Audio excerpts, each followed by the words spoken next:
Good afternoon, everyone, and welcome to our special lunchtime lecture, the Independence Edition. I would like to welcome you to the Democratic Labour Party headquarters, and to those online, we'd also like to welcome you to this lecture. I want to start by saying thank you for joining us, and it is a real pleasure for me to introduce the speaker for this evening. Often, as president of the party, I've come to realize, and as leader of the party, that my roles vary from mourner in chief, celebratory in chief, counselor in chief, bridge in chief.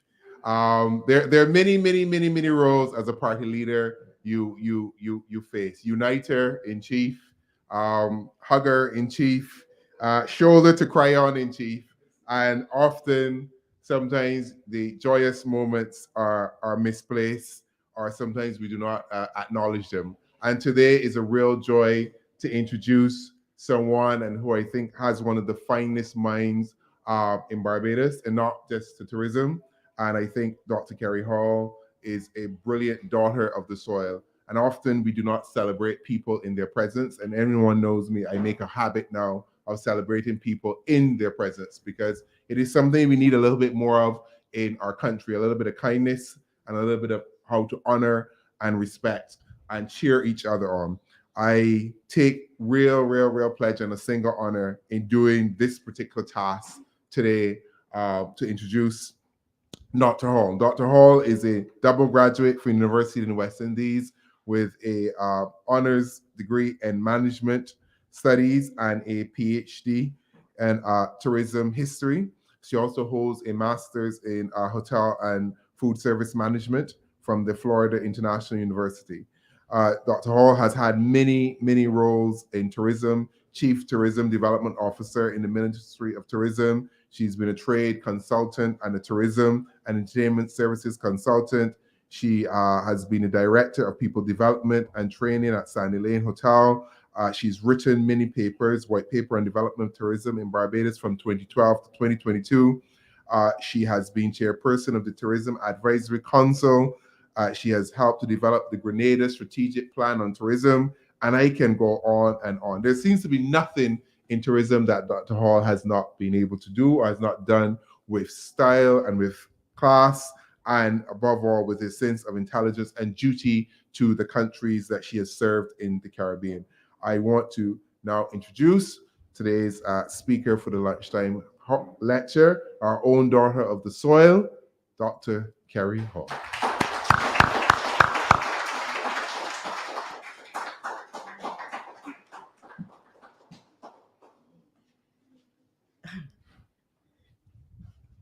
Good day, everyone. Thank you so much, Mr. President. I never recognize my own self there. You know, when you hear people talking about you in such glowing terms, I would like to thank you so much. Good day, everyone. I'm so happy to be here today to have this discussion with you. I'm a bit of a roving tourism ambassador, where I try to accept all of the invitations that I get and to speak to the issue of tourism, because I believe that this is an area we don't talk about enough. We don't talk about tourism in a way that it is participatory, is inclusive, that we involve our people in the decision-making process. And we have to do that now more so than ever before, based on what would have transpired over the last 2 years. If there's anybody that doubted that our fortunes were inextricably linked to the tourism industry, the rise or the fall of the tourism industry, I think what happened in the last 2 years has driven that home more so than ever before. And we just can't go back to business as usual. We need to be able to do tourism differently and build the industry back a lot better, safer, greener, smarter than we've done before we had COVID. And I didn't necessarily come here today since I want to take advantage of a forum such as this, where I want to hear from you, the average person, but I also want to have a two-way discussion where I fulfill my mandate of giving a lecture on the reinvention of the tourism industry, the 21st century imperative, but I just want to roll the wicket a little bit and give a little groundwork so that you in the audience and even the audience on the World Wide Web could be involved and we could ask questions, suggestions, etc. as we go on. Now, there are just a couple of questions I want to pose to get the whole, to roll the wicket, so to speak, of what is to come. And as we go forward and we start the process of reinventing the tourism industry, and as we emerge on the global stage with a reimagined, innovative, renewed tourism architecture, I think there's some pertinent questions we need to be asking ourselves because these are the areas that we need to be focusing on as we go forward. First question is, what is the plan for tourism? Coming out of the last 2 years, which has been a very traumatic, nightmarish type of scenario that we had to endure when tourism collapsed, the Barbados economy collapsed right after tourism. And we're being told that, which we already know, that the tourism industry, the economy will only see recovery and it will be determined by the successful recovery of the tourism industry. So there's a lot hinging on the successful recovery of this sector. So what is the plan going forward for the sector? As I said, it can't be business as usual. We can't just come out of the industry like how we went in. The second question is the current Sea and Sun model that we've run our tourism industry on for the last, if I'm going to be very honest, over 100 years, or the seasonal 6-month-a-year model that we've run it on from since the 1800s. Is that still relevant within a 21st century context, right? Or do we need to crack the code of tourism and finally develop a year-round tourism industry where we could truly get all the benefits and the prosperity that tourism could bring to this nation, and develop an industry that pretty much benefits all? We have to ask ourselves questions like, what exactly are we good at, or what do we want to be known for? We find that we have destinations such as Jamaica, for example. When you look at the World Travel Awards that we just recently held there, they won 3 awards. They were the world's leading destination in 3 areas: the world's leading cruise destination, the world's leading family destination, the world's leading wedding destination. St. Lucia has cornered that market for many, many years, the world's leading honeymoon destination. I asked myself, I know Barbados. Barbados is a phenomenal country. We have a powerful brand. The name Barbados is powerful on the global stage. What is it that we're good at, and what area can we corner the market on that we differentiate ourselves from the rest of the world and be a role model to be benchmarked, emulated, and aspired to? Another area that we need to question ourselves on is, how do we get our high price point to be matched by value for money? We are a very expensive destination. Some are saying we are pricing ourselves out of the market, and people are seeking out other destinations that offer a greater value for money. And if we have a high price point, we have to match that with value for money. And that's an area I think we are not being particularly successful in, and we need to quadruple down on that and put measures in place to make sure that you get what you pay for. Even if we are expensive, what we're doing in terms of our tourism infrastructure, in terms of our service offered, in terms of the diversity and quality of the things to do on the island, have to be worth whatever we are charging. So we have to definitely up our game in that area. How do we increase visitor spend and double or triple our tourism economy? How do we do that? Right now, we are measuring tourism success by arrivals. And that's kind of not the best way to do it, because if we measure tourism success by arrivals, and we take, for example, in 2019, we had the highest arrivals in history, even though we had record arrivals at 1.4 million combined, with 714,000 land-based visitors and 687 cruise passengers, and we combine it, it was 1.4 million. Yet, the tourism earnings for that year was $1.1 billion. Last time That is less than what we earned in 2008. So even though we are patting ourselves on the back for arrivals, let us not judge or measure tourism success by just arrivals. We always also have to measure it by visitor spend and the social and environmental impacts that tourism is having on this country. So if the visitor spend, if it's been making $1 billion on average, that amount of money has stagnated. That is not a good sign for us, especially when we have, I believe it's almost $14 billion in debt, and we are dependent on tourism to bring that foreign exchange. That means we have to be going after the type of high yield, high spending visitor. And we have to take a more targeted and scientific approach to ensuring these people come to our shores to make sure we extract the amount of tourism dollars we're looking for. We also are saying airlift is an issue. And I'm asking, do we have an airlift problem or do we have a demand problem? You see, we have to start curating this industry and taking an approach where we employ critical thinking and peeling back the layers and going in and really looking at the different aspects of this industry and not just the surface aspects. We've had a problem airlift summer. We haven't really had that much. One cruise ship came in for the whole summer season. Is airlift the problem or is demand the problem? Because when I last checked, when there is demand, the ships and the planes follow, right? So instead of focusing on getting more and more planes, let's put that investment and focus on the areas that matter most. Let's get our product right. Let's get our service right. Let's clean up Barbados, right? Let's get our people on board. Let's start to create exciting and diverse things to do on the island to generate excitement and interest in this island again, to take this country to the next level. And then the demand will come and the planes and the boats will follow. So those are just a couple questions I'm asking in order to, well, one more is how do we develop a more inclusive industry that truly benefits all? You know, how do we get a more fair and equitable distribution of the tourist dollar across the board? All of these are things that we need to focus on. And most importantly, what role do we as Barbadians want to see tourism play for us as a people? Do we want to see tourism truly fulfill its potential of being a catalyst for social and economic development, where we could benefit as a region, where it ushers in an era of poverty alleviation, wealth creation, youth and gender empowerment, and creates opportunities for new micro and entrepreneurial opportunities and also new jobs. Tourism has to play its role. We have to harness the omnipotent power of tourism and channel that power where we want it to go for the benefit of this nation.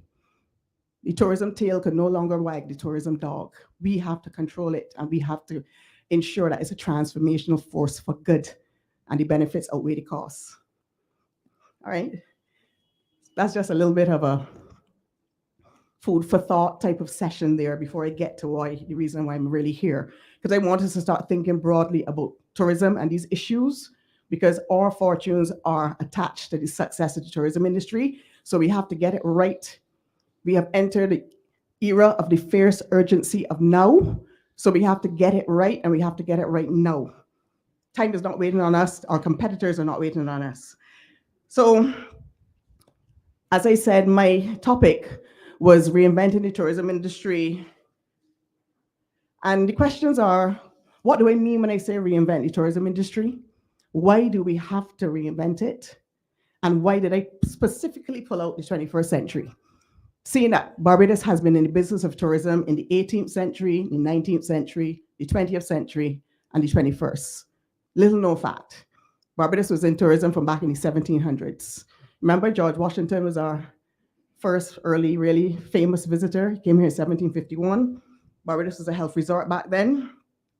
But what I'm saying is, when I mean reinvent, is I mean we need to urgently rethink the industry, reset it, reimagine it, rejuvenate. We need to give the industry the shot at the arm that it needs to make it new again by identifying new models, policies, or initiatives that may no longer serve us as well as they did in the past and changing them for better options. In other words, I mean we need to embrace innovation through the continual development of new products, ideas, and processes, or taking existing products, ideas, and processes and approaching them in new ways. So innovation is an area we've been weak in traditionally, but I believe that innovation is a state of mind. And you don't necessarily need money. I mean, when you look at destinations like Dubai and those, they're innovating, but they have money and they're doing wondrous things out there in those Gulf states. I mean, mind-blowing things that I don't think we have the money to compete with them. But I think innovation is what you don't have in money, you make up for in creativity, and it's about not even thinking outside the box. We got to take it beyond there. There is no box. And that's how we need to go into the future. Now, that's what I mean when I say reinvent. Why do we have to do that? There are several reasons why. And one of them is that Barbados is a mature destination. I just told you we've been in this business for many, many years. It's very mature. And while longevity has its benefits in terms of, we know how to do tourism well, our expertise is sought from other countries around the world. The Barbados model has been benchmarked by many islands in the region. The downside of being a mature and dated destination is it carries the risk of stagnation, of becoming stagnated, especially when complacency is set in. I think Barbados was one of the first pioneers in the region. I think we shot so far ahead for so long that we may have gotten comfortable and started coasting a little bit. Whereas the other islands may be a little bit hungrier, and they would have probably, a lot of them would have borrowed the Barbados model and in some cases perfected it. So we need now to regain, from what I see, our crown. Now, another thing about Barbados, which becoming stagnated or becoming complacent, is that we are being challenged now by unprecedented global competition around the world. There's a too much choice dilemma. There are over 185 countries in the world that offer a tourism proposition. And a lot of these are being very aggressive. They're reinventing themselves on a consistent basis. They're innovating, and they're offering a better product and service at a more cost-effective price than we are. In other words, value for money. And that is what is happening now, particularly in a world where we have an economic crisis and pent-up demand. People are still traveling, but they're going to travel differently. And value for money now is one of the number one areas where destinations who are able to pivot quickly and offer that, they're the ones who are winning this game. Another reason why is that Barbados has a high repeat clientele, both land-based and cruise. And these people obviously are looking for new and exciting things to do. You can't come to Barbados. I mean, I've met a lot of these people. They've come 60 times, 70 times. They're loyalists. They love this country. Barbados is much beloved and sought after. We have one of the highest repeat visitor clienteles in the region, if not the world. So they're coming, but after a while, there's so much competition doing new and wondrous things. You might try somewhere else. And we're dealing with the next generation traveler, the millennials and the Gen Zs. They're having it. They're looking for new, fascinating, one-of-a-kind, unique grand moments. Because you know them live on the phone, them young people, our young people. And they're not as loyal as past generations. So we have to keep moving and pivoting and creating new things to keep people interested and attracted to Barbados. So as a mature destination, we were faced with two things. We either do nothing and go into free fall and decline, or we seek to reconfigure our tourism developmental and business model and rejuvenate the sector in order to ensure that the industry gets a shot in the arm it so desperately needs right now to enhance its competitiveness. So therefore, right now, the choice is clear of what we have to do, and we have to do it, as I said. Now is the key word here. Now, why the 21st century? I told you what I meant when I said reinvent, why we have to do it, why specifically the 21st century? Because we should reinvent. Every business knows in order to remain relevant and competitive, it has to reinvent, rebrand, and reposition itself every couple of years, right? And several of our, like Jamaica, for instance, does that very often. But there's a greater level of urgency in the 21st century for several pertinent reasons. Chief amongst these is the fact that the 21st century has ushered in a new era of unprecedented global volatility, one of the most in modern history, where there are several economic, political, demographic, environmental, technological, and social forces that are converging to set a new framework in which the sector will develop over the coming decades. Now, these changes in the global environment will challenge the way policymakers, leaders, and managers plan for the future of tourism development. Therefore, before we can endeavor to chart a viable course forward for Barbados, we must first have a comprehensive understanding of these changes, challenges, threats, mega drivers, and key trends in order to formulate the appropriate policy and strategic responses to build a competitive, innovative, and resilient tourism sector. Now, that was a mouthful. What I'm saying is there are two things. I'm going to speak to you all today about five, and I'm trying to get past them quickly so we could get to discussions. Tourism has to recover in order for us to get back on track in terms of our economy and our lives and livelihoods. There are two things that are going to derail that process right now globally that we have to be very aware of as Barbadians. Because if we realize that when tourism, it's going to impact our lives negatively, we need to know what is coming, and we need to know how we're going to navigate these treacherous waters. We also need to know what is good that is happening, there are opportunities for us, and how we're going to capitalize on these opportunities. So there are two areas that we have to be very mindful of: the volatility in the world, the climate crisis, which is going to give tourism a very hard time and a knockout punch. And then there are three areas that are currently trending that we need to be aware of so we could capitalize on. And that's sustainability, that's the changing consumer behaviors, and that's the digital economy that's currently disrupting the global tourism industry and will shape it for the foreseeable future. So in terms of the volatility, somebody please time me. You time me? Give me some signals, please. All right. In terms of the volatility, what is happening right now? And you're watching news, right? It's almost like if we, especially coming out of COVID, where we're still in a little bit of shell shock. We have barely come out of COVID, where about 6 knockout punches have been delivered to us simultaneously. Typically, with respect to tourism or with crises, they come around every 5 to 7. Like it was 9/11, as soon as we turned into the 21st century. Then it was about 6, 7 years. It was the Great Recession in 2008. And then it took about 10, 12 years for COVID. In between there, we had a couple of little hiccups like Zika and chikungunya and swine flu and pig flu, but it didn't become a mainstream problem like COVID did. So we dealt with those, even though they still gave the tourism industry a little shake up. We had COVID, which is the worst shock in modern history due to its protracted nature. And global tourism experienced the worst year in history in 2020. Now, volatility is not new, because if we go 100 years ago, none of us, well, hardly of us were alive. Anybody in this room was alive then. We had, our foreparents had to deal between 1914 and 1945 with World War I, the Spanish flu, which was deemed to be the mother of all pandemics, is the mother of COVID, that killed between 25 and 50 million people. Then we had the Great Depression. And then we had World War II. I do not know how our parents dealt with 2 world wars, a COVID, and a Great Depression in a space of 30 years. So there has been volatility before, but the difference is there were only about 1.9 billion people on Earth then, and there are now 8 billion on Earth now. That makes it completely different. So we had COVID. We were barely out of COVID because we were still in COVID, even though we're getting on it, we're out of it. We're still in it.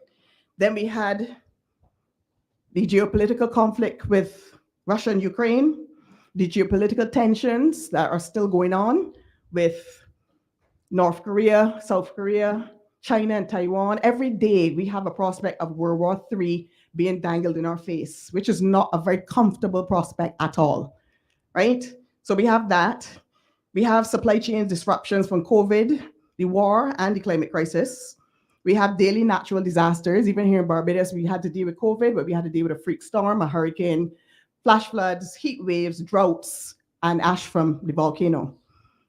So every day the world is being hit. And if you're looking at the news, it is catastrophic and is actually very terrifying. We have rising energy, fuel, and food prices. We have a triple-demic going on in the States, oil and food shortages, currency fluctuations.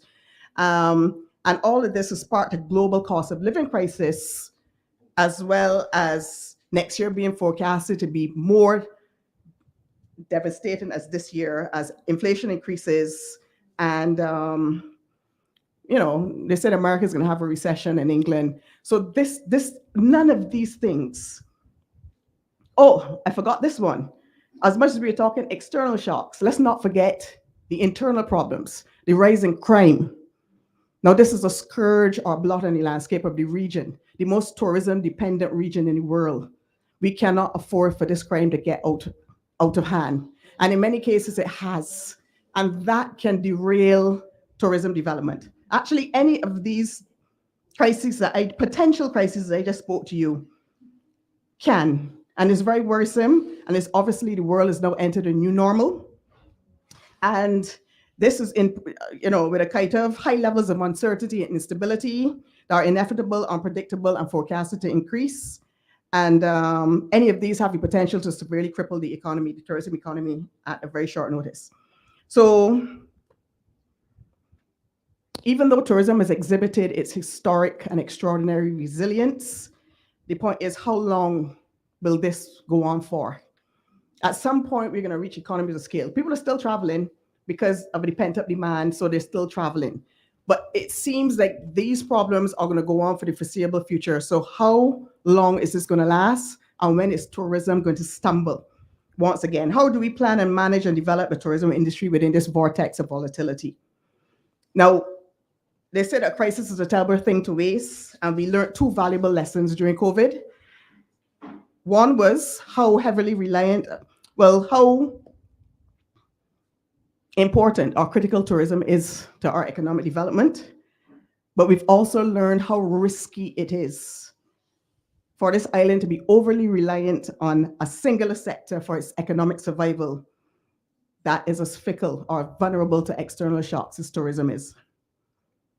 And that we need to urgently develop new and innovative revenue models beyond tourism as a protective mechanism to safeguard this nation and its people in the future.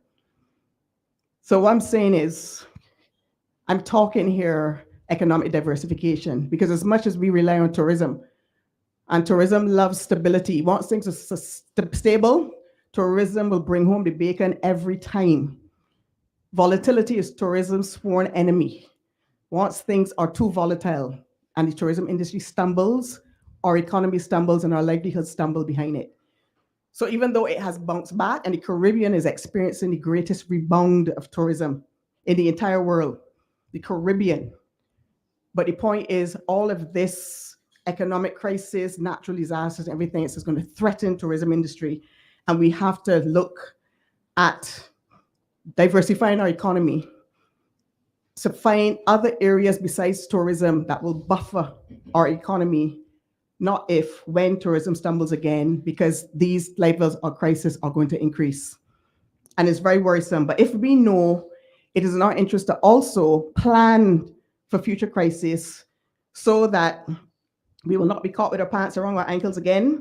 Because if there's one thing COVID did, it exposed gaps in government and industry preparedness and response capacity. And there needs to be coordinated action across all levels of government and the private sector going forward. And I have some ideas in terms of creating something like a tourism crisis resilient task force, something that would keep their finger on the pulse. They'll be looking at pending crisis. They'll be creating, doing environmental scans so that we'll be prepared and able to mobilize quickly when the next crisis hits.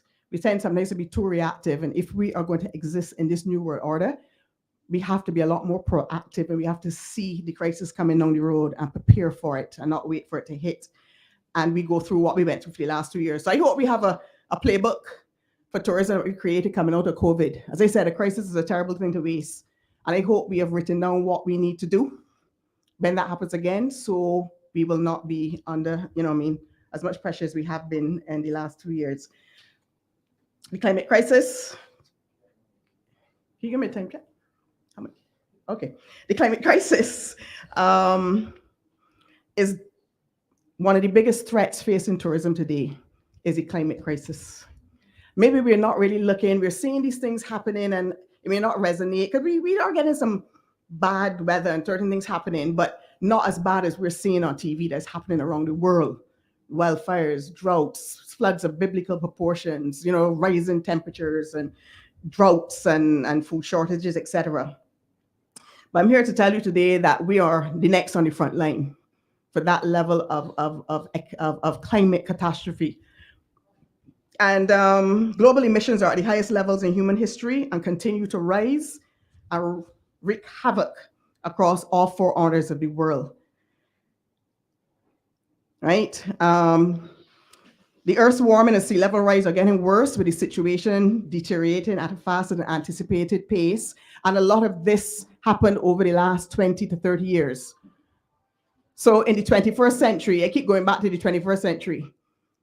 This is what has happened over the last 20 years. That's why the 21st century is probably the most dangerous century in recent memory, because this threat is an existential threat to humankind. Viruses will come and go.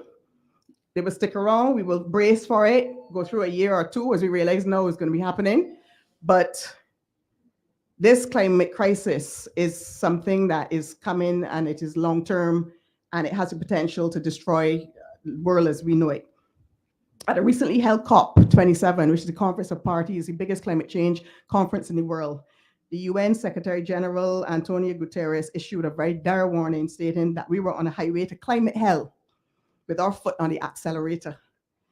And if we don't do something about it, this is our last decade that we will win or lose the battle against the climate crisis.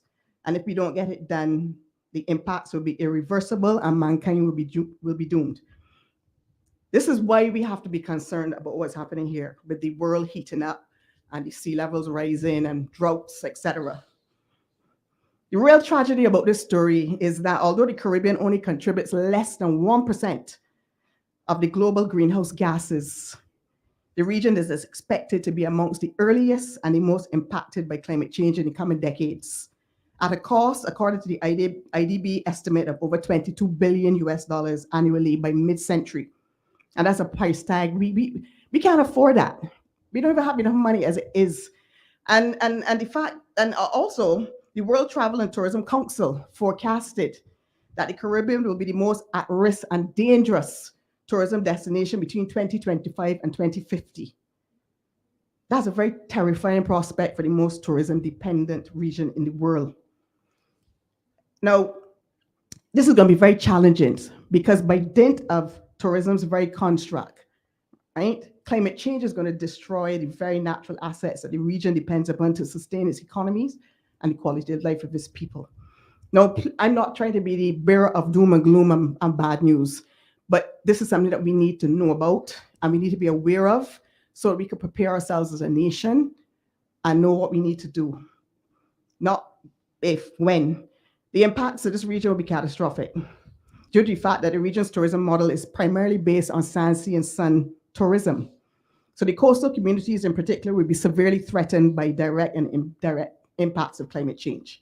We're going to see sea level rise and flooding, which will impact coastal tourism through inundation of many coastal and inland land areas. We're going to have some saline intrusion because the sea level rise will get into the groundwater, and it will impact our drinking water and water for our plants and our agricultural sector. There will be disruption to coastal infrastructure like hotels and resorts and coral and marine life. There may be mass population displacement, rising sea levels. Rising sea surface temperatures will cause more hurricanes and storms, ocean acidification, and coral bleaching. Because already our coral is dying. Over 75% of our coral around Barbados is already dead. The severe heat waves and droughts will threaten food and water security and increase the prevalence of disease. The sargassum seaweed on the beach is going to cause a problem, and we will lose our aesthetics, the beauty of the region, because of all of this destruction. Now, this is not going to happen tomorrow, and thank God. Yes, so don't be afraid. We are looking between, even though, like what we're saying, at this level, they're trying to cap the carbon, the global temperature to 1.5. That's why we're trying to cut all the emissions. We're already at 1.1.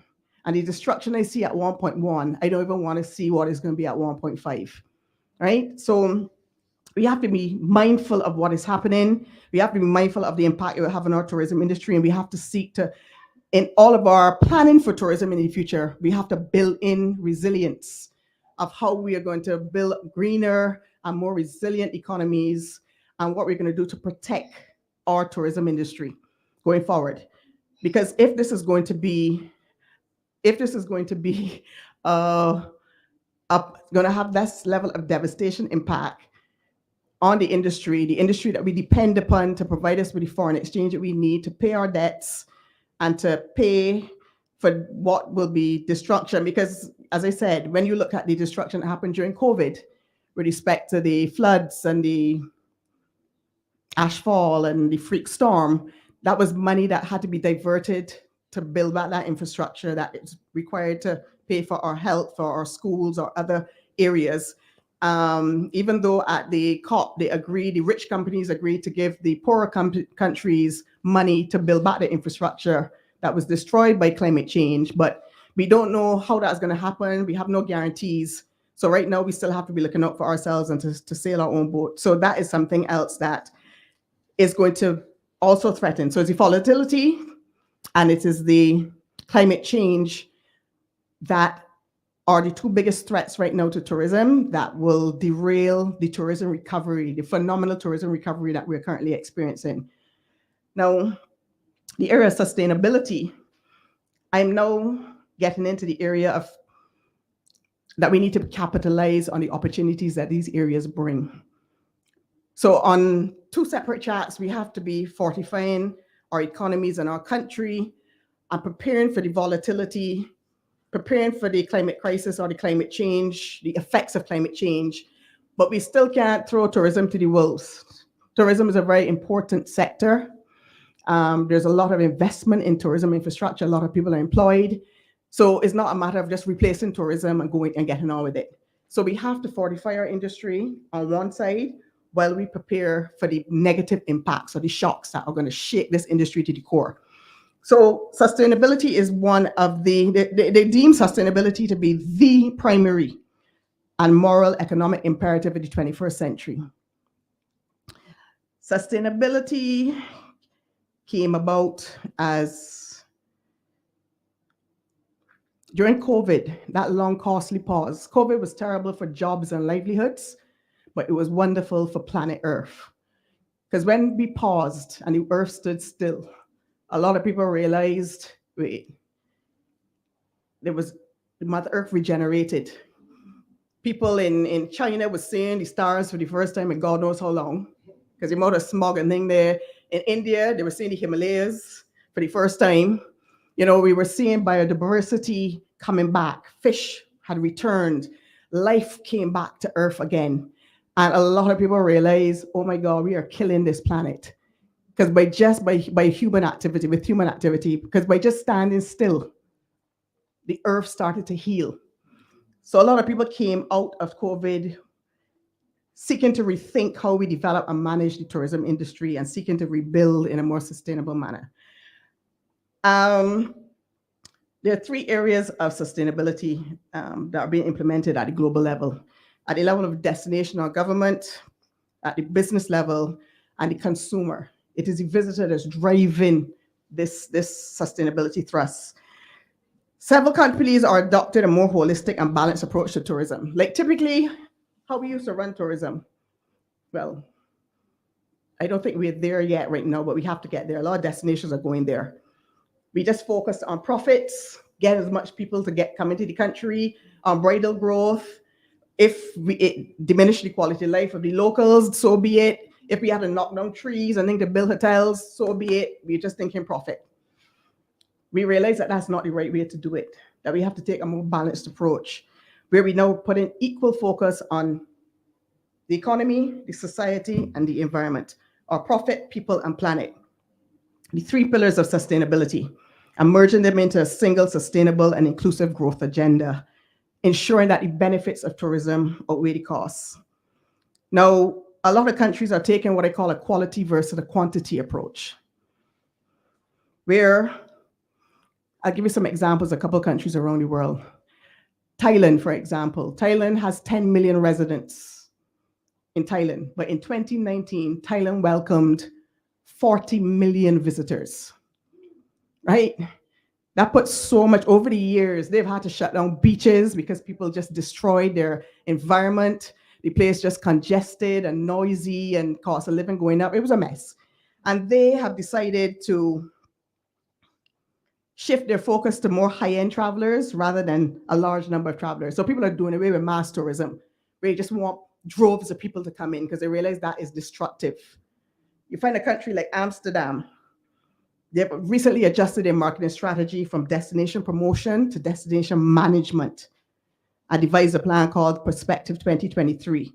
And they're pledging now to attract different visitors, high-end visitors, not mass tourists who just come in and don't spend the money and go back home, to different areas at different times and to put locals first. There's this move to put locals first because they're realizing the locals have been left out of tourism development. And we just were pursuing more and more arrivals.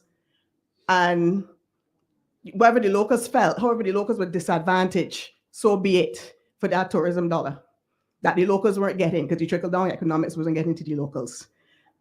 So this is an area, it's called a quality versus quantity approach, where you're going after a higher quality of visitor, a higher quality experience, rather than the quantity of seeing how many people I could shove through the door to get. Because what we're doing is you're like pursuing more and more arrivals, but you're not understanding that these people are coming and putting a strain on your scarce resources.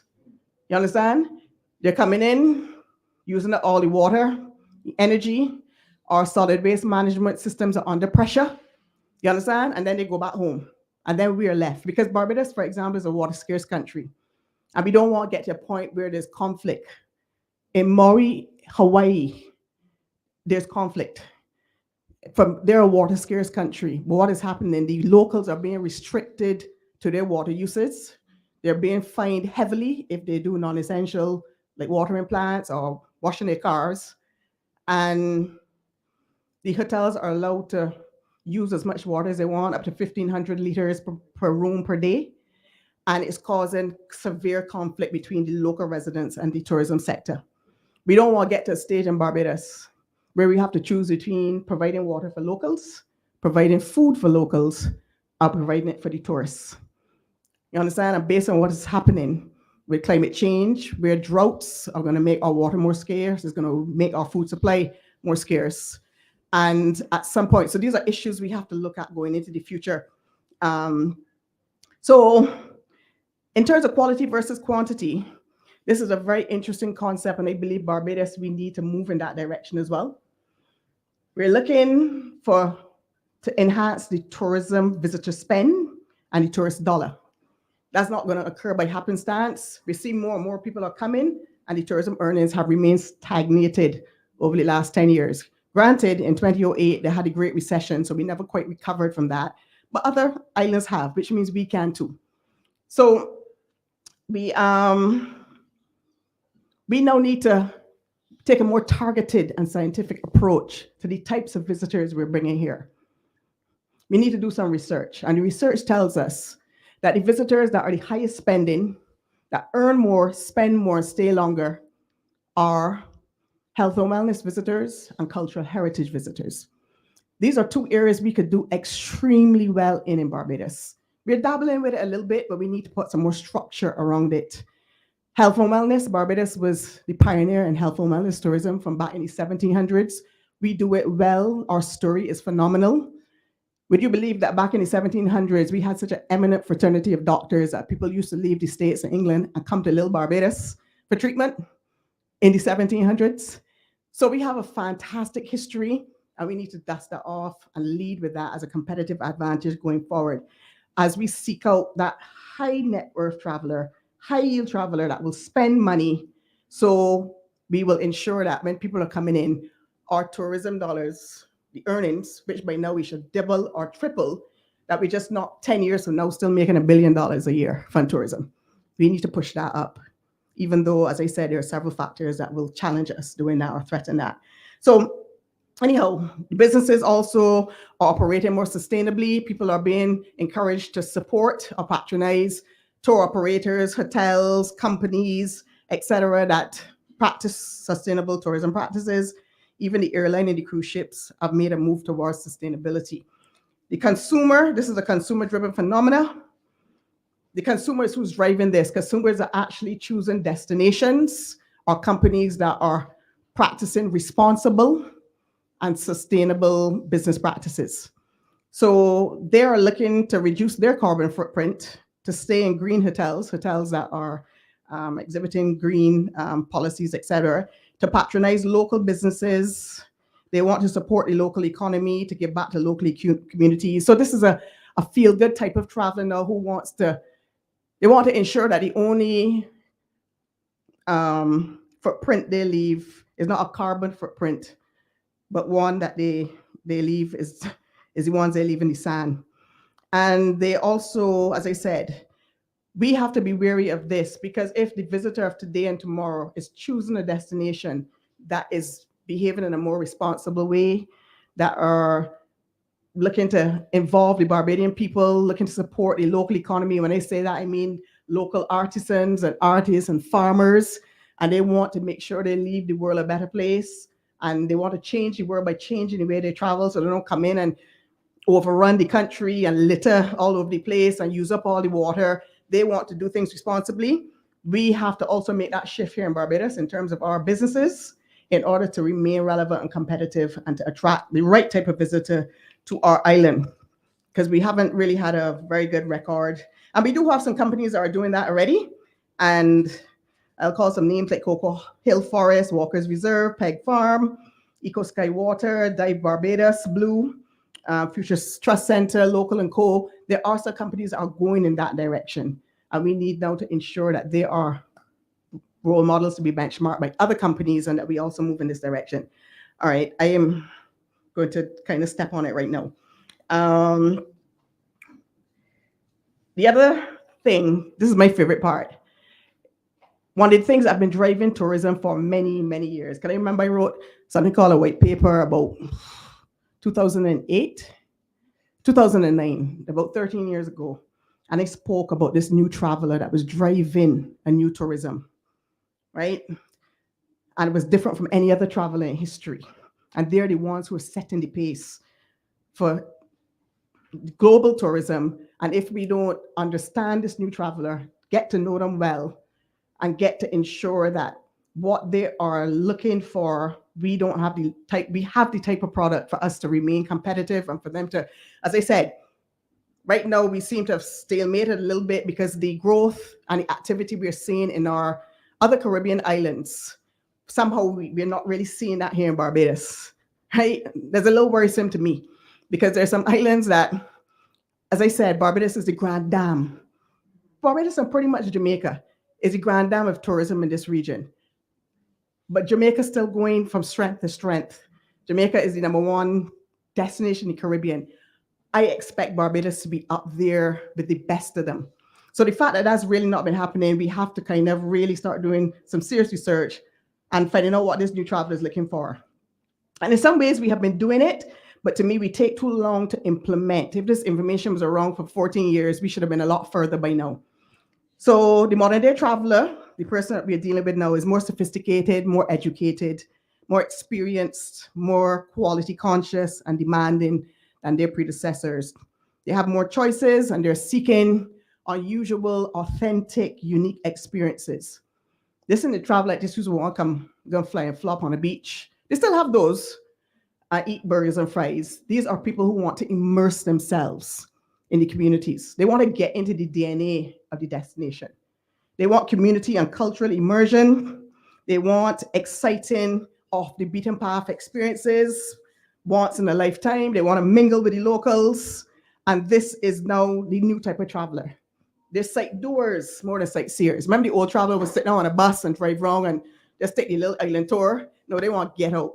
They want to learn how to drop a fish cake, how to endorse a cuckoo, how to braid hair, how to walk up, you understand? How to drink rum, and to see how it's made. They want educational and experiential types of activities. They are less satisfied. They're less likely to be satisfied with sand, sea, and sun alone. Now, this is the real important part. I even say they're not coming here for the beach, but they want more than a beach. They might go in the sea, but it's like, what else you got? Before, tourists will come and just lie down on the beach all day long. And I already agree with that, because when you lie down on the beach all day long We can't make the money if you just lying on a beach drinking pina coladas. I gotta get you off that beach. It's called the concentrated demand. Get that pressure off the coastlines. I need to get you up in country. The rural areas where the communities are, where the health and wellness activities are, where the eco activities are, where the built heritage attractions are. We can't make the money. Maybe that's why we're making our money. Everybody on the beach line now. Get them inland. Let our tourist dollars spread across the length and breadth of Barbados. But we can get to that shortly. This is my favorite part. So they are more security concerned. That's why the problem with crime is a real problem. Anytime you talk to people, the true reasons they come to Barbados, not because science and they may come here because of science and sun the first time, but they keep coming again and again and again because of their love affair with the Barbadian people, right?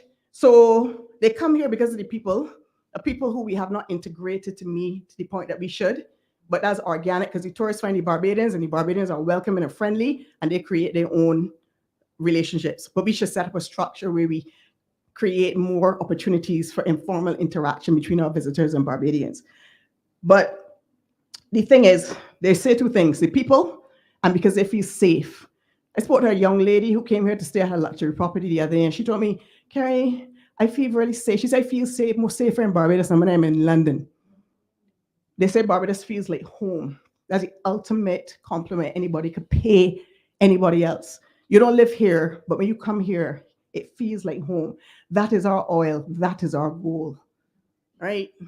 We don't have natural resources like other countries, but our people are our greatest asset and the way we make people feel. We take it for granted, but it is like gold. These people are likely to travel in families and groups. They expect an experience at a high quality that meet or exceeds their expectations. And the last thing I'm saying, they want an experience that offers value for money. So we can see already some areas where, even though Barbados has been doing a phenomenal job, we may need to improve in a couple areas that the modern day traveler is looking for. They're looking for more than a beach. So just a sun seasonal model, and we are branching out into the other areas of Barbados tourism offering is a problem. They're offering value for money. Barbados is a little bit expensive. Even though if you know where to go, it could be as cost effective or as expensive. But Barbados is generally, we go to the supermarket. I've asked people, sometimes very rich people, say, how do you live? It is quite expensive, even for rich people. So we need to look at that going forward in terms of our competitiveness that affects our competitiveness index. So we need to come up with the types of activities and experiences that these people are passionate about and what they will pay considerable amounts of money on to be able to experience. So as I asked, and I posted the question earlier, the first thing we need to do, right, as we seek to give this visitor what they're looking for, because it's only if we are selling what people want to buy that we remain relevant. If Barbados is selling something that nobody is interested in, they will go somewhere else and get it somewhere else. So we got to do our research. We got to do our focus groups. We can't just be guessing and seeing which way the wind blowing and just doing a seat of the pants thing. We need empirical evidence. We need to be doing our market research and our market intelligence so that we're spot on. So we reassess the current science model, the 6-month-a-year tourism model. As I said, that originated in the 1800s, 1900s. Even though it was always seasonal from the 1800s where people were invited to come during the winter months, the science model came in vogue in the 1920s when Coco Chanel, I don't know if you all know, she was a fashion model or something. She was getting off a boat in the Mediterranean with sunburnt skin. And that picture went all around the world. And you know, the celebrities used to lead, just like now, and the mere mortals followed. People thought that was awesome. So sunburnt skin, because before, sunburnt skin was a representation of poverty and working in the field. So rich people made sure to cover themselves. Pallor or white skin was valued because it showed you were a member of the aristocracy. Sunburnt skin was no. When she did it, it became the rage. Sunburnt skin was now the symbol of going on vacation, etc. The suntan lotion was invented in 1930s. The bikini was invented in 1945. Commercial airlift travel came about in the 1950s which made travel accessible to everyone, and bam, Sansi and stick a fork in it. That was it. It was done, and we never looked back. So even though it worked for us, I think we're at a point now where we have to challenge it. We have to tweak it a little bit, right? And maybe before we never thought we did. It works for us well, or it worked for us, but we now have to challenge the Sansi and Sun model and find a way to make the necessary changes. Now, the reason why I'm saying this and the reason why we have to move from this and come up with a comprehensive diversification strategy and differentiation strategy to show the cultural heritage and other authentic components of the indigenous tourism product and to highlight the unique attributes of Barbados. This is something that the cruise lines, the tour operators, the visitors have been calling for years for Barbados to do. They have told us, you are more than a beach, especially from a Caribbean perspective. There are people who come to the Caribbean, they think it's a homogenous space, meaning been there, done that. Seen one, seen them all. And that always disturbed me because I said, how do we allow that to happen? We are a beautiful array of islands. Everybody has their own history, their own story, their own values, the cuisine. Each island is different. How have we left it that the world thinks that you're seeing one, seen them all, been there, done that? So when we differentiate, we show the attributes that are special of each island. So Barbados needs to find its differentiation components. And when we diversify, we branch out into other areas such as cultural heritage, culinary, health and wellness, community tourism, agro-tourism, eco-tourism, sports tourism to create, but anyhow, I'm going to tell you that in a second. Let me just finish this part and I'll get to that. The reason why it's important that we do this is because even though Sansi and the Sun has served us well over the years, the spark, and I want you all to listen very carefully to this, that actually transforms a destination into something truly remarkable is its ability to express pride in itself and to exhibit great passion about celebrating its local distinctiveness through its culture, its heritage, its landscapes, its food, and its people. I hope we understand that. We could have anything. We could have Sansi and Sun. Everybody has that. That's not unique to Barbados. What makes us special, what makes us remarkable and awesome as a destination is if we have pride in who we are as Barbadians and we are willing to showcase who we are in our entirety to the world with pride. And what is locally distinctive, what makes us Barbados, what makes us special. Now, there's an innovative and revolutionary approach that has to be taken to the future development and management of the industry, where there's a more broad-based integration of all of the relevant stakeholders. Because tourism can't just go on, we're just a group of people making money. It has to be broader based and we could do it. While Sansi and Sun will continue to be an extremely important component of the tourism offering, we can't get rid of that. We have beautiful beaches, people are gonna come for that, let them come. So that is still gonna be important. There is now a pressing need to respond to the market dynamics. This is the new traveler, which is looking for more than a beach by making a concerted effort to tell the story of Barbados in its entirety with pride to the world by prominently showcasing everything that the island has to offer in key niche areas, as I just mentioned to you there, cultural heritage, etc. All of these are just a treasure trove of unique experiences and hidden gems waiting to be discovered. We have only scratched the surface in Barbados's tourism potential. This is where we need to be innovative and creative by building out these new experiences. Now, this approach will redefine and reposition the Barbados brand, create a wider diversity of things to do on the island, instill national pride, spur entrepreneurial activities and opportunities for the average Barbadian, accelerate rural development, generate new business and employment opportunities, strengthen intersectoral linkages through the bolstering of key productive sectors, and stem the leakage of precious foreign exchange. Those are all the benefits we could get if we just branch out and embrace those key areas, right? All those opportunities. Most importantly, it will broaden the base of tourism stakeholders and develop a more inclusive industry that benefits all. In this way, the visitor experience will be dramatically enhanced, which would result in repeat visitation and positive referrals. This is how we will finally achieve that ever elusive goal of developing a year-round tourism industry, which will create overall tourism revenue and visitor spend, and double or even triple the visitor economy. We must let the world know beyond a shadow of a doubt that Barbados is open for business 52 weeks a year. With the creation of an annual calendar of events that we post up a year in front, not coming out like 2 months ahead and saying we holding this big national festival. We are together, the stakeholders are in sync, we on the same page, we ready to roll. A year in front, we posting the calendar event so people can start to plan. Oh my God, I'm going to Barbados in May. This is happening, especially during the trough periods where we're having problems, but it seems like our fellow islands, for some reason, you can get a hotel or room in Antigua in September. I can't understand that. I mean, but they're obviously doing something right. Our annual calendar event through creative domestic and international marketing campaigns, we need to let the visitor know where to find these wonderful new experiences that are involving all our Barbadian people, and we need to furnish our frontline staff and local residents with the relevant product knowledge to direct them there. No, going forward, it simply cannot be Barbados tourism anymore. It must be tourism for Barbados. That's the difference. We do away with Barbados tourism, that don't mean nothing. Tourism must work for the people of this country as opposed to the other way around. And it will only happen if we do it differently. So, okay, I just have one last piece here with the digital revolution. I think I'll just skim over that quickly.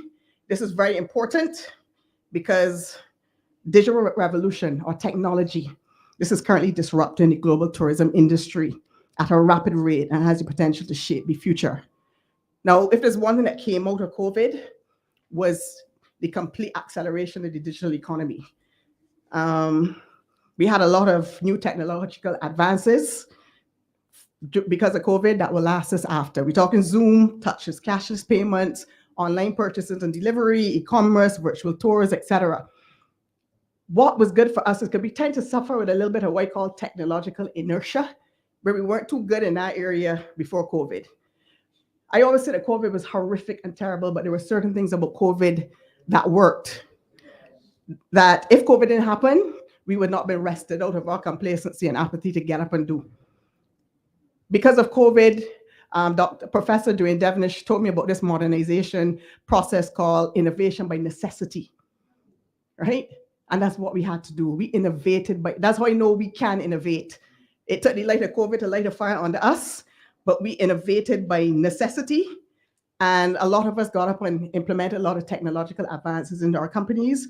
A lot of restaurants, for example, probably never would have done the online purchase in our supermarkets. And they've now realized this is a revenue center, and a lot of them have continued doing it. A lot of chefs who were unemployed because of COVID opened a little side hustle selling food, and we're the recipients because we get some real good high-end food for good local prices, and the side hustle is now the main hustle. So there are a lot of things that would not have happened if COVID didn't thing. So we have to don't get back comfortable and complacent, because the traveler of today is seeking these types of technological advances. Overseas, you're doing augmented reality, artificial intelligence. You're going to hotels now that have robots who bring in room service, robots who are the concierge at the hotel, robots who are cleaning your rooms, and facial recognition, voice recognition. When these people leave their countries and come here, they expect that same level of technology. When we're trying to deal with the next generation traveler, the millennials, you all know the millennials. If they don't ever have to speak to another human being for as long as they live, it will be too soon. They order taxis, their food, clothes, airline tickets, attractions. They do everything with mobile technology. If we don't understand how to work this as a hotel industry or accommodation, a hospitality sector, we're going to lose out, because they would just go to somewhere else that gets it. So we need to be able to do a lot better in this area. We've started the process, and we need to continue to up our game to remain competitive. So I've just scanned on that for 1 second. So just going forward, all of these developments have serious implications for Barbados. We cannot plan for the industry going forward unless we take these rapid changes into consideration, good and the bad ones. We must devise now a well-conceived, actionable, innovative plan on the way forward, highlighting the key priority areas that need to be implemented in the short to medium term to support the sustainable recovery of the sector. We must now plan for tourism holistically, not in silos. It can't be one set of people here planning, another set wasting scarce resources, financial or human. We need now to get together, public, private sector, civil society, non-governmental organizations, and get behind one inspirational vision for tourism on the way forward. That's the only way this is going to work. So we need to take that balanced approach and consider all the potential threats and capitalize on the numerous opportunities to develop an industry that is more nimble, more proactive, more innovative, and more resilient, and one that fulfills its potential of being a catalyst for social and economic transformation that is truly of, for, and by the Barbadian people. We are at a critical crossroads in Barbados, and the measures we put in place today will shape the tourism of tomorrow. And as I said before, and I'll say it again because it's my favorite saying, it simply can no longer be Barbados tourism. It has to be tourism for Barbados. Thank you so much, ladies and gentlemen.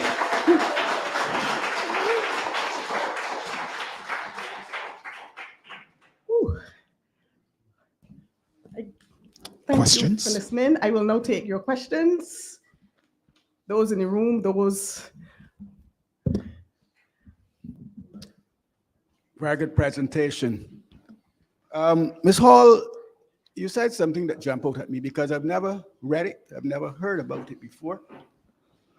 Is that Barbados was in the tourism industry more than 100 years ago. Now I want you, I'm going to put what I have and then I sit down, because I know other people want to speak.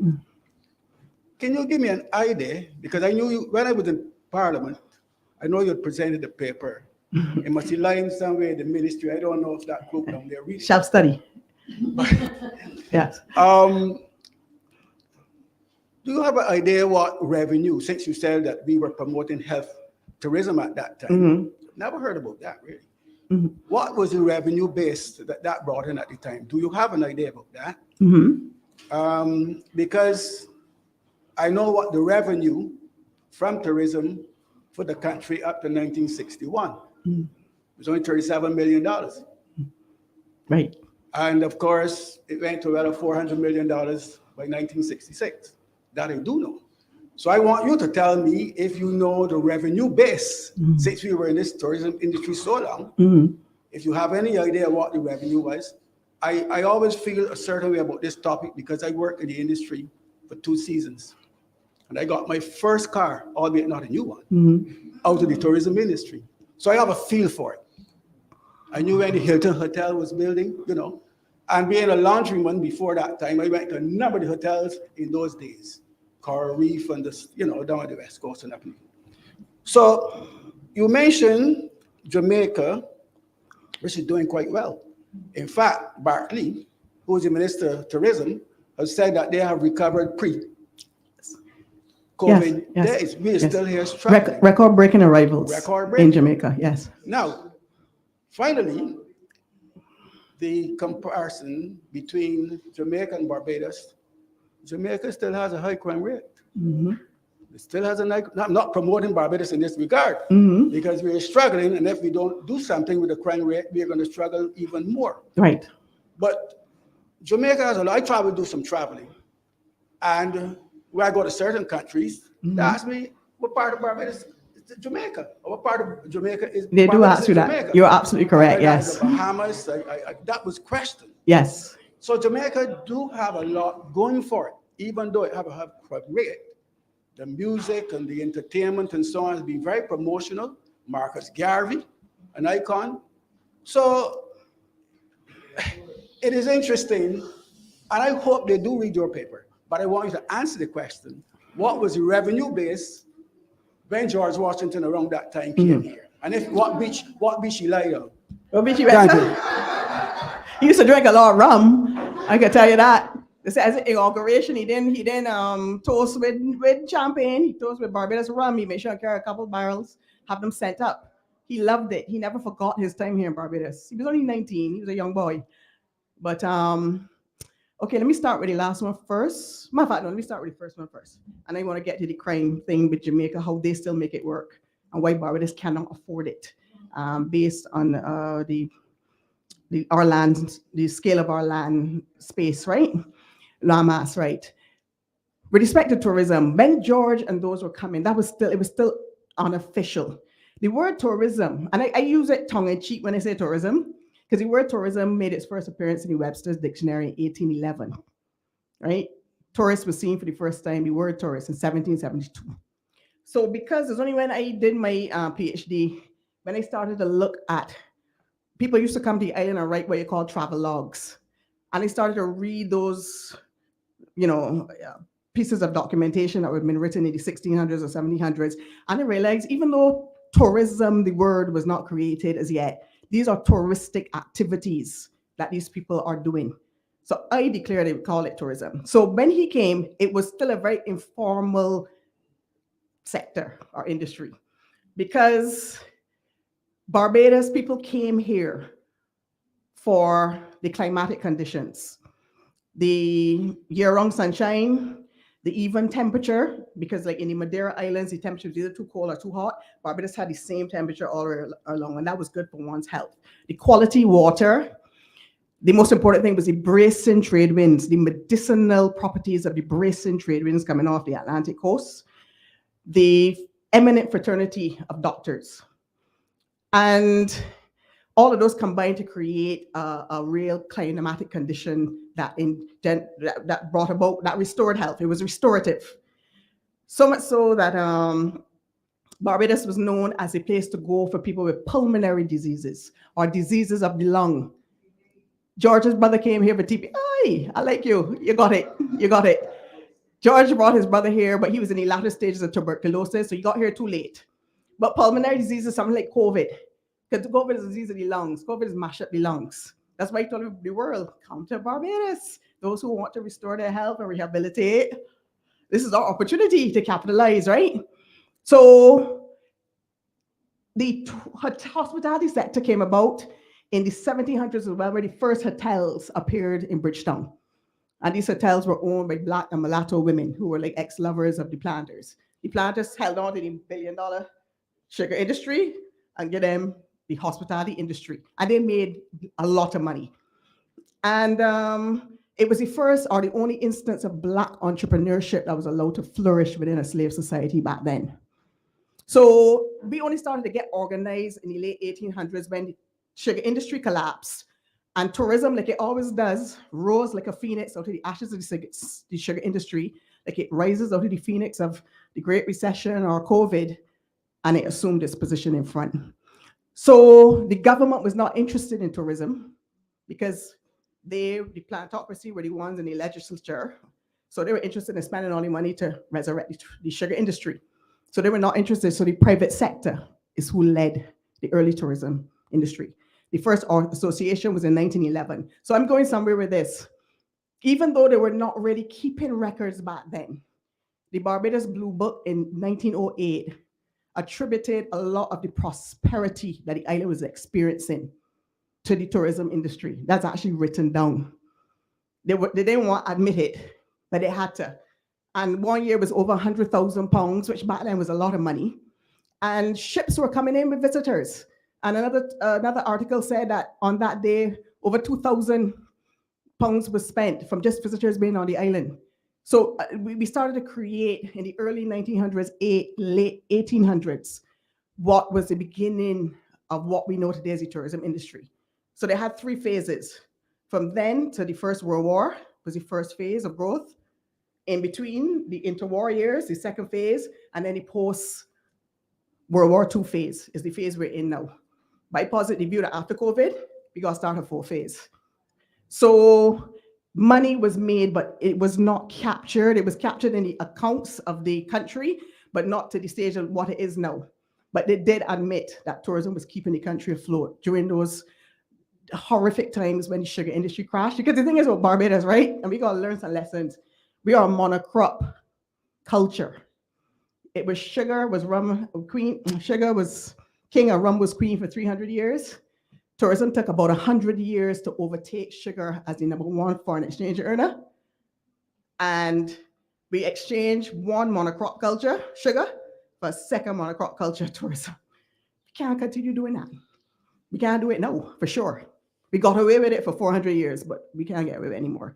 In terms of the crime, the reason why Jamaica perfected the all-inclusive, because the all-inclusive concept was because of crime for all back in the 70s. So what they did is build these big high walls, 2,000 or 3,000 room hotels, and kept the people behind them. The crime was concentrated in like Kingston, so it was 50 miles to get from Kingston to Mobay and 100 miles to get to Negril. So they could kind of corral off the crime and keep the tourists safe, bust them in and out, keep them behind high walls. And they've succeeded because Jamaica is a violent place, but even though it's one of the most crime-ridden, they've managed to have one of the most successful tourism industries in the world. That's a curious paradox. You gotta be a genius to pull that off. Barbados, we cannot afford that because our land space is too small. We don't do enclave tourism. That's what they do in Jamaica and the Dom Rep. Tourism in Barbados, and why everybody loves Barbados, you could get up out of your little small hotel, saunter up to the front road, jump on the first reggae bus that pass, and you just breezing out with the locals. Going out to the shop, you're in the gas station, the supermarket, you walking through Swan Street. That is what people love. In Barbados, you could get up and mingle with the visitors, immerse yourselves with a true, authentic Barbadian experience. That's why crime, we can't have visitors walking through Swan Street and ducking bullets. Safety is one of the core brand elements of Barbados. It's friendliness, cleanliness, and safety and security. If we lose safety and security, we will lose a lot. That will have a severe impact on the tourism industry that will take a long time to recover for. We gotta nip this in the bud. The whole region is a blot on the landscape, it's a scourge on the whole region. I watch the Caribbean news, every single island. Sometimes every single news thing is just a different island, from Jamaica in the north to Belize in the west to Trinidad in the south. St. Lucia was on the news up to today complaining about it. And there's a sophisticated level of crime that's unprecedented. And if we don't do something about it now, I cannot see us pulling that back. Can't get that Pandora back in the box or the genie back in the bottle. Sorry, someone else? Oh. I want to leave Jamaica aside because they are an anomaly. Yes. But I find that Grenada and Antigua are more comparable with the Barbadian model. Correct. So can you put in perspective for us then what it is that they're doing right? Because both of them and others who don't even traditionally have a tourism product, others in the region since COVID having experienced hurricanes worse than ours, natural disasters of other type, like the rest of the world, COVID, they have managed to bounce back in the last 18 months, and we have not. What is it that Grenada and Antigua, and I'm just calling their names, but there are others, what is it that they are doing right that Barbados has not got its finger on that pulse?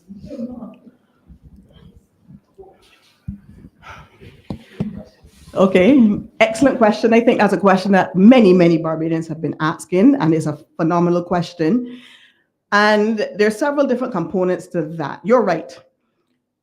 These islands, right, you've just mentioned, what Barbados has forgotten, they probably didn't even know. Because I have to really, Barbados is one of the most phenomenal places on earth. And we have done, as I said, a good job with tourism. I think we just kind of lost that oomph, the fight, the hunger. Those other islands always had a hunger that we didn't have. We always had a marketing budget that was, back in the day, $100 million. When we kind of ran out, we were spotted another 20. And I think in many ways, we probably threw money at the problem because there was always money there. Those other islands, they get like between 7 and 9 million EC dollars to market their destinations. As I keep saying, what you don't have in money, you're going to make it for in creativity, right? And money isn't everything. If you're not creative, if you cannot tap into the money consumer and come up with a wow campaign or something like that, we kind of spin it up in mud, right? So when you look at the islands, I think a lot of the Caribbean islands spent that long and costly pause, that downtime. You know, rethinking the industry, preparing for the reemergence, coming up with a bold and aggressive approach. A lot of them collaborated and worked with each other. They remained top of mind awareness. They use the technology creatively. And the ones who were able to do that, to use that downtime wisely, they were the ones who, when the floodgates slam back, they were able to shoot out of the gates. Where you find that Barbados, for some reason, was kind of left standing in the gates. So you see them benefiting from this phenomenal rebound where the Caribbean is experiencing the fastest rebound in tourism. And you see islands like Jamaica, Antigua, Anguilla, St. Lucia, etc., getting record-breaking arrivals at a faster than anticipated pace, and somehow the Grand Dam. And I'm not saying that tongue-in-cheek or sarcastically. I mean it because I love Barbados. I believe Barbados is the best destination in the world. I believe we just need to do some things differently, and we can compete with the best of them. Grenada is doing wondrous things. I've been going to Grenada for about 30 years, and I always felt that it was an island with a lot of potential. I said, look, the day Grenada gets act together, it can put Barbados under some pressure. And when I told her that, they laughed at me, the Grenadians, because at that time, they didn't really get in the tourism industry at the start. I've seen Grenada in leaps and bounds over the last couple of years. They did it right. And the thing is about Barbados, right? When you're a new and emerging destination, you could look at another destination and say, all right, they did it wrong, we ain't gonna do that. Or this is right, we gonna do that. And as much as before we used to laugh at these smaller islands, or we would say they may be, I don't want to use the word backward, that's very derogatory. The last laugh is now on us because people are now looking for emerging destinations, new, exciting destinations. Barbados has been in the game for so long, and I say that on one hand, but on the other hand, so has Jamaica. But Jamaica still managed to be innovative, and they move quickly to implement. They're nimble. They have a very charismatic and future-forward leader and thinker. And with tourism right now, if you ain't chop and you're not on the ball and you're not quick off the mark to move quickly on opportunities and be nimble, because the industry changes so frequently, you'll be left behind. And I think with Barbados, I see at Grenada especially doing some innovative things. Grenada, we walk around, we say we're the culinary capital of the region. We said that for years. I see Anguilla's minister saying it the other day. But Grenada actually went and got a certification to be the culinary capital. So they're not just walking around self-proclaiming. You had to now go through certain criteria to be able to qualify. They're doing volunteerism. They're doing experiences with chocolate, with the community. They're doing so many interesting things. They don't have that many hotel rooms, so they're attracting a more high-end type of visitor who wants a nice quaint. Grenada probably was like how Barbados was back in the day before we became kind of really developed. And it's safe, even though they now have a crime problem as well. But I love Grenada. I see why people are loving and discovering Grenada. So you have these new ones like Grenada coming on stream. In between ones like Antigua and St. Lucia. And then you go an old trooper like a Jamaica who just ain't never seen die, and they moving and innovating and reinventing. You know what I mean? Brilliantly and beautifully. So whoever is able to move fastest, swiftest, whoever's to have their finger on the pulse and be able to deliver what the consumer wants, the quickest, and is most resilient and is able to balance all the moving parts of tourism, they're the winners. And it seems that that's what they did in the downtime. So they are now winning, and they're experiencing a lot of growth and success.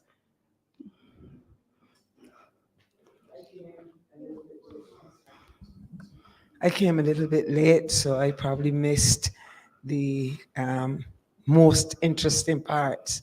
However, let me say that I concur with you, but one of the things I want your opinion on, in terms, I've just come back from Jamaica, and one of the things, I lived there for 2 years, and one of the things that always struck me with Jamaica is it does not matter who you are, what you are, how you are, where their music is concerned, it is played non-stop, morning, noon, and night. And so when you said you cultivate the people, they're already cultivated. You go into their hotels, high-end, because we stayed at Moon Palace. So if you know, and the music was knocking you down from beginning to end, and then you had people come in specially to play the music again, so it's on the mics and so on. How do we go about getting our people to appreciate what is theirs and strumming it out nonstop? It may be a tough question, but No, that is I not am just for you. chomping on the bit to answer you. Yeah, because I just think waited for you patiently to finish music. all This of is an us- absolutely phenomenally good question. yes. And how do you co-op, for want of a better word, the radio stations and the different forms of media to embrace what it is and not just play two stupid songs at Independence, but Yes. they speak to me. Just don't know where to start. Look, you hit the nail on the head there with Jamaica. You know why I love Jamaica? Jamaica is uncompromisingly Jamaican grandmother. You understand? Jamaica, and that is their brand and that's their strength. And that's why everybody wants to go to Jamaica, everybody wants to be Jamaican. They don't play. You come to Jamaica, this is how we do it. You either fit in or you don't. And remember I said just now, what makes a destination truly remarkable is to have pride in itself and exhibit passion for its local distinctiveness through its people, food, landscapes, culture, and heritage. That's Jamaica. I just described it. That's where you want Barbados to get to. You understand? Jamaica, I went to a Ritz-Carlton one time in Jamaica on business. When I went to breakfast, they were serving ackee and saltfish, festival, wrong provision. They Ritz-Carlton here. Ritz-Carlton is one of the top 5 diamond hotels in the world.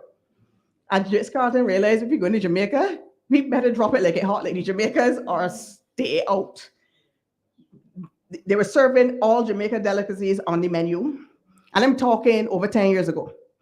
They had a jerk pit in the bottom of the garden. In the bar, they were serving red stripe, and the bartender had a TV on with Oliver. And the bartender was explaining to these high-end guests what Oliver was saying. And the people just sort of, really? What does that mean? Well, when he said, you can hear Jamaicans just drop the H and put it on. You know what I mean? So the fellow was trying to explain. And I was in awe. Another hotel I went to, there was Danny Mill cutting coconut and cutting sugar cane or hand out sugar cane, a big coconut water at breakfast. You understand me? In the things it wasn't doing like English orange juice and that crap. It was doing sour sop, peanut punch, real authentic juices and foods, and Jamaicans are unapologetically, uncompromisingly Jamaican. They are the proudest people I know. They ain't compromising for nothing or nobody, not even the tourism industry. So when you go to Jamaica, you're doing as the Jamaicans do or stay where you are. You understand? So everywhere you look is an expression of culture. They've started to do now a tourist hub in Kingston where they're doing art and music, and as violent as Kingston is, that's now the latest tourist product in Jamaica. This will be going on in Kingston, and the people want authenticity. You can't get more real than this. But see, if you're dodging a bullet or two, you can't get more real than that, right? So with Barbados, for years, we served like English breakfast. You know, I think now we're doing a lot better in terms of certain local food, but it took us a lot. To me, Barbados is too slow off the mark. You know what I mean? There's certain things that should have been implemented a long ago, and we just run the mulberry bush, and we can't get it implemented, take too long. I've been missing opportunities because we're taking too long. The thing with Barbados, that's why this move towards the visitor seeking authenticity. And now we're shifting to accommodate this visitor. I'm saying, but it shouldn't be. We should have been 100% uncompromisingly Bajan nonstop from inception. And they appreciate who we are, they come, because that's what separates us. We don't want to be Dubai or London or Morocco or Peru. We want to be Barbados. And I think we just need to find our tribe. There's certain people who are looking for the new luxury, which is the opulence you get in a place like Dubai. But to me, that's a little bit sterile. It depends what you're looking for. At least in Barbados, you have an authentic, wonderful experience with a warm, friendly people, with a rich history and culture, good food. And we need to showcase more and put out there our Barbadian foods. I'm seeing a lot, travel writers are now writing about it, etc. But this is how it should have been from the beginning, where we don't hide who we are and we embrace ability visiting and whatnot. So we go get them baked beans and sausage links. How you know they want that? You mean you ain't want it? But trust me, visitors want it. And in many ways, because we tend to run the industry based on my personal preference as opposed to that the visitor. It's like, do your research. You may not want to go down there. Visitor is looking for that type of experience because they have been looking for it for over 10 to 15, even 20 years. You understand? So what you said is absolutely true. That is what puts Jamaica head and shoulders. Because people go to Jamaica and love it because it's uncompromisingly, authentically, proudly Jamaica. And you got to love that. You got to respect that country. You want to be part of the actions. Everybody flooding into Jamaica to say they went to Jamaica. How cool is that? You know what I mean? It's a strong brand, a different brand. They with them, don't compromise. Hi, yes. Good afternoon. Good How are you afternoon. doing? Just one quick question. Barbados has traditionally in tourism been the small family-owned hotel and offering of products, with a few exceptions, of course, of the big name brands like the Marriott's, where you had Sam Lord's, Paradise, you had Hilton, and of course, you had Holiday Inn at the time. In recent times, however, we are seeing the push to attract the large resort or the large hotel holdings, such as the Marriott's and so on and so forth. How do you think that, as to where the industry you would like to see the industry going, if there is a need to attract those larger players, resort type players into the product, or should we continue to focus on those small family-owned quaint hotels that many Europeans are very attracted to? Boutique hotels. Boutique hotels, you call them. Yes. And or do we keep a blend? And secondly, how if we attract the big resorts, etc., the Hyatts, etc., and so forth? How do we retain control of our brand? Because those persons carry their own marketing and everything, so on. Well, a couple of things. Is that how the Ritz-Carlton bent into the Jamaican brand? You understand what I mean? You have to have a powerful local brand to begin with. So when they come, the same way Ritz-Carlton, serving ackee and saltfish and festival on the breakfast thing and playing Oliver in the bar. You understand what I mean? When they come in, they understand who they're dealing with straight up. They bend into the brand. If you come in and realize that anything kind of goes and you could, we will be whatever you want us to be, you then could dictate the pace. It's for us to put our stamp on this country. It's a good question because the small hotels was always a part of Barbadian culture and history.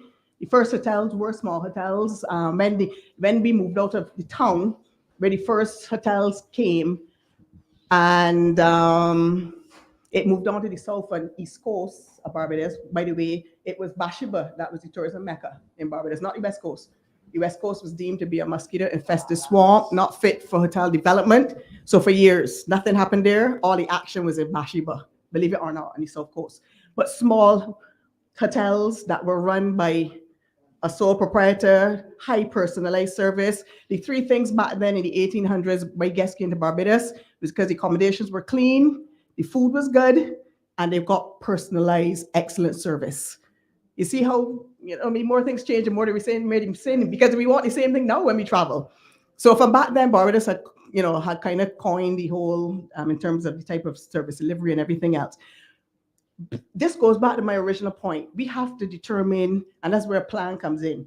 What do we want Barbados to be, to look like? What type of tourism are we going after, or how are we going to structure our tourism as we go further into the 21st century? Like you said, I think over 75%, or it used to be 75%, are small, locally owned boutique hotels, which are very popular because they're not that big, but people go, they have their own character, excellent personalized service, people keep going back year after year. Then you have these big, and it depends, because as I said, Barbados needs to find its tribe. We can't be everything to everybody. Like when you go to the Bahamas and stay in, not the Bahamas, I never went there, the Atlantis, and there's like 2,000 rooms and you're walking and there's bare people. And I said to myself, I don't like this hotel. I could be dead in my room and they will find my fossilized corpse 2 weeks from now. I like to know when I go downstairs, they don't see Miss Hall for the day. They send it out somebody, where's Miss Hall? We didn't see her come down.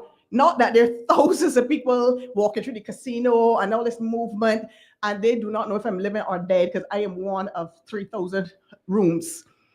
We have to, what are we going for? What type? Are we going high end?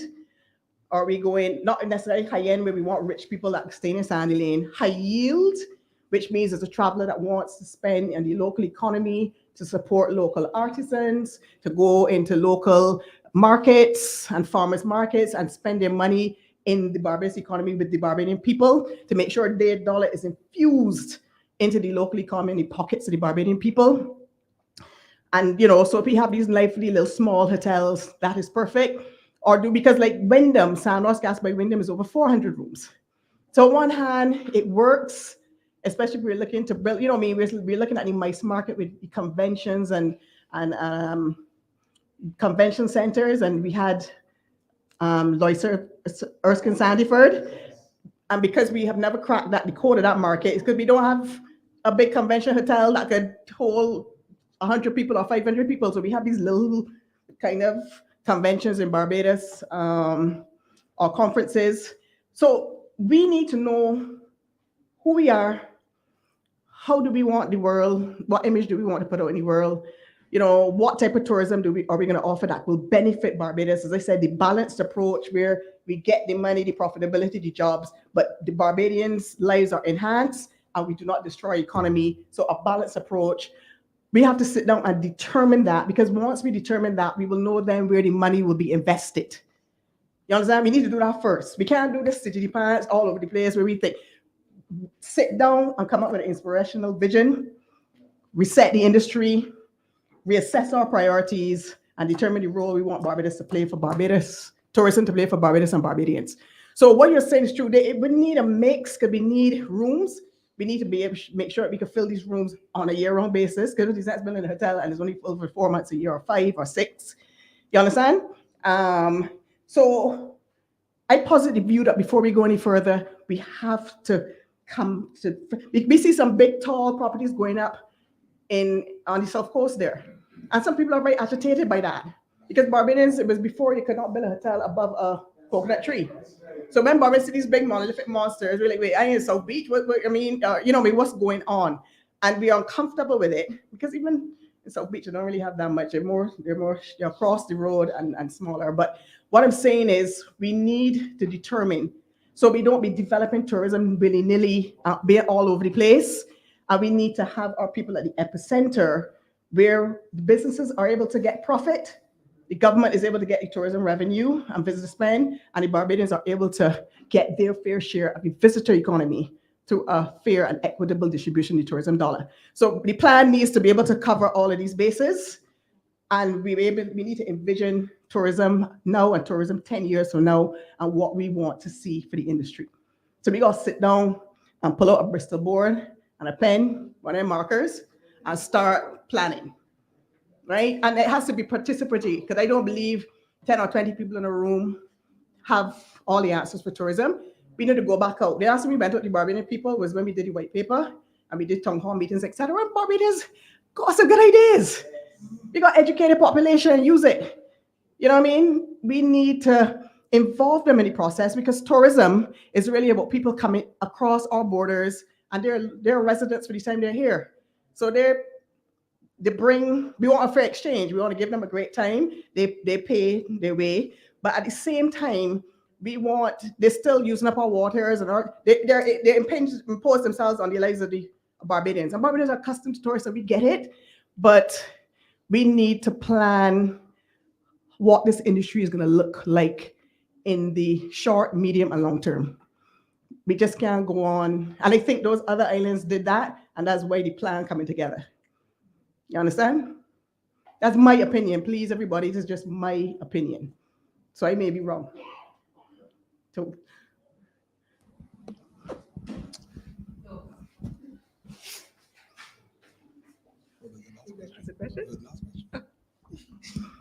This is our last question. okay. My question, when you're saying we have to look at what tourism will look like, Mhm. we see on this side of the island, where we were hearing about heritage tourism Mhm. and the Barbados, the Bridgetown heritage tourism, but yet we're seeing buildings coming down. Mhm. We're not seeing a development to help with that product. Mhm. But then we're on the West Coast and we're seeing construction happening and blocking your view and stuff like that. Mhm. Where are we? It's like if we don't really have a plan. So how are we going forward? Okay, What's good really point. And as I said, this is why we need to have discussions with the Barbadian people on tourism and what they would like to see for the industry, because you're right, we have a UNESCO World Heritage Site in Bridgetown. And then we're seeing things with bridge buildings, derelict buildings, buildings being pushed down within a historic designated site, which goes against the principles of a designation.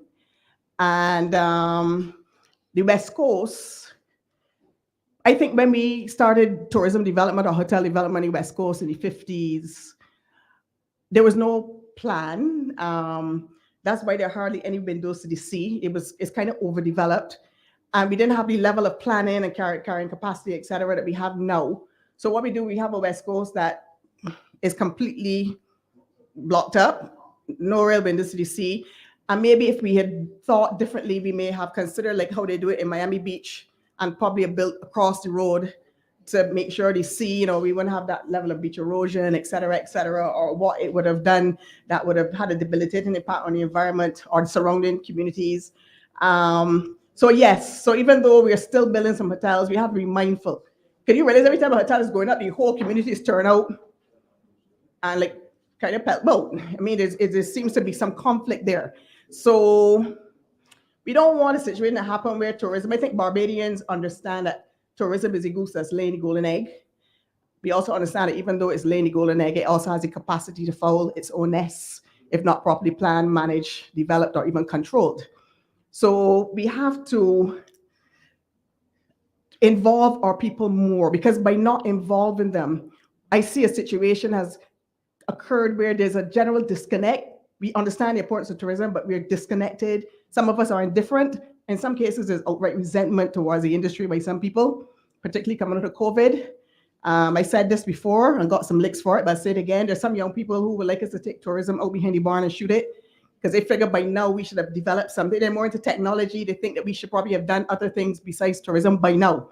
Young people are different. They're along a different mindset than probably my generation. But tourism is still our greatest hope. Right now, tourism has been good to Barbados. I do not think we need to do away with tourism. I think we should just do tourism differently. And once we do it differently, we could create an industry that provides us with what we need as a country and as a people. So I don't believe, and I believe we also have to develop other industries to come up alongside tourism to complement and not necessarily compete, so that we make the money for tourism, but other areas, so when tourism falters, if there's a crisis, we have something there to keep us afloat. So all of that too, we have to be thinking about. Because I had some venture capitalists who came here in August, and they pretty much were like, tourism is over in the region. Tourism is done. They said there's too much volatility, and if the Caribbean does not start to diversify, it will die, or it will suffer dire consequences. They were straight, you know what I mean? And they came up with a couple of areas like marine transportation, agriculture, real estate. They came up with a few other areas, and they brought investors to look at the possibilities to move the region forward beyond tourism. During the COVID, Africa did an innovation challenge beyond tourism because their wildlife industry collapsed and it was hardship. So they did a competition and they got a lot of responses from people all over the world and some really good ideas. We could do it too. We could do an innovation challenge beyond tourism and put it out there to Barbadians in the diaspora, Bajans here around the world, I am sure that the answers to tourism are reposed in our people, here and afar. Instead of, the same people all the time doing it, put it out there, broaden the base, and give people an opportunity to have their say on an industry that impacts their lives. Okay. Daddy, you good? Thank you.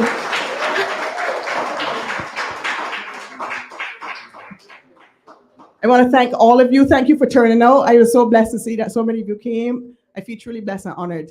So thank you. I hope that you enjoyed this as much as I did. And thank you so much for your attention.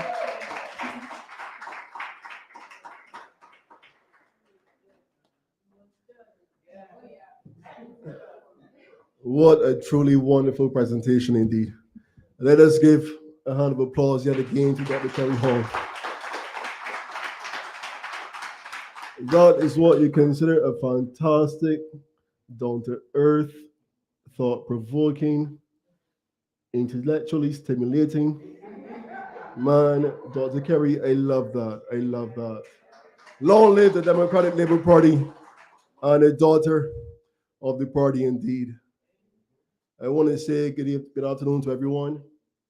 As the party's shadow speaker or chairman of the Working Committee on Tourism, I was tasked with I was given a brief task of thanking Dr. Kerry Hall for coming here this afternoon and speaking to us. I want to begin by recognizing the executive, thanking the President Ronnie for introducing our featured speaker this afternoon, Comrade Steve, our most immediate past president, Comrade Vernon de Pisa. And of course, I have to recognize the presence of Dr. Kerry's father, former cabinet minister for the Democratic Labour Party, the Right Reverend Dr. Rance Hall. The legend that was, the legend that continues to be. Reverend Hall, you spoke at my graduation at the University of the West Indies some 17 years ago. Yes, sir. That would have been in 2005. Your lecture was on the 5 Ps. I can tell you, sir, it has not gone a day in my life that I have never, ever forgot that presentation that you made. I have walked with that presentation. And it gives me great, great pleasure to stand here today as a young man, and thank you for that. Of course, you were speaking to 1,000 people, but I sat there that afternoon and I was convinced I was the only person in that auditorium listening to you. So I thank you for that. And indeed, of course, you would not have recognized the further contribution that you would have been making when you contributed to the birth of Dr. Kerry and you gave her to us. So yet again, on behalf of the party, I want to thank you for that. I want to thank all of you for coming out. All of you online watching the lecture also, the Astor B. Watts lecture. I want to thank Comrade Paul Gibson, who continues to organize these lectures. And of course, next year you can look out for another series of Astor B. Watts lunchtime lectures. I thank all of you. Good afternoon and happy independence to Barbados. Thank you so much.